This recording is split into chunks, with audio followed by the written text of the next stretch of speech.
общност. За съжаление, от първо лице знае какво е това да се озовеш в кризисна ситуация и да нямаш увереност утрешния ден.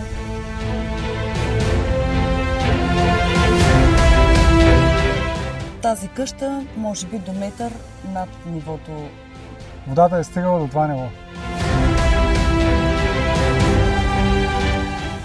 Ами изненадващо беше, тъй като ние преди 2 години отново го преживяхме това същото. Този път стана през нощта, предния път беше през деня. Към 3:30 някъде мъжа ми ме събуди, каза отново се случва. Попитах кое се случва отново.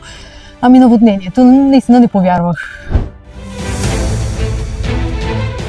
Корпорация КУП съвместно с Миразум не остават безразлични към човешката трагедия. Пристигнахме в Царево да помогнем на пострадалите с хуманитарна помощ. Направете го и вие. Благодарим на Сдружение Миразум и Корпорация КУП за доверието им към Българския червен кръст Царево. Вашата помощ ще бъде предоставена на пострадалите лица в град Царево